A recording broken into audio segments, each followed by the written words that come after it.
ইউসুফ চিন্তা করলো, আমিও তো রক্ত মাংসের শরীরের মানুষ। মহিলা যেইভাবে ই নিয়ে বি নিয়ে হাসছে লাসছে আমারে বারবার ডিস্টার্ব করে, হয়তো আমার শরীর গরম হয়ে যেতে পারে, আমার শরীরের টেম্পারেচার এসে যেতে পারে। আর শরীর গরম হয়ে গেলে আমি খেয়ানত গুনাহ করে ফেলতে পারি। এখন আর এখানে থাকা আমার জন্য ঠিক নয়। দরজার দিকে তাকাইলেন, তাকায় দেখেন লোহার সীসা, গলানো গেট, গেটের মধ্যে বিশাল তালা।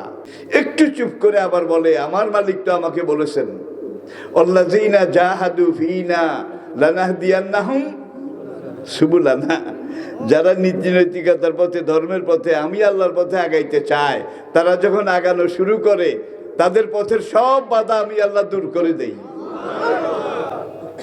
যদিও 10টা তালার বাধা আছে, কিন্তু আমার রব তো বলেছেন তুমি ঈমান বাঁচাবার জন্যে, নিজকে জেনা থেকে বাঁচাবার জন্যে যখন আগানো শুরু করবে সব তালা আমি আল্লাহ খুলে দেব, সব বাধা আমি আল্লাহ খুলে দেব। আল্লাহু আকবার।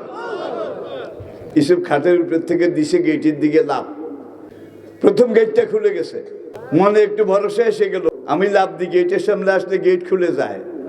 এইভাবে 10টা গেটের সামনে গেছে, 10টা গেট খুলে গেছে।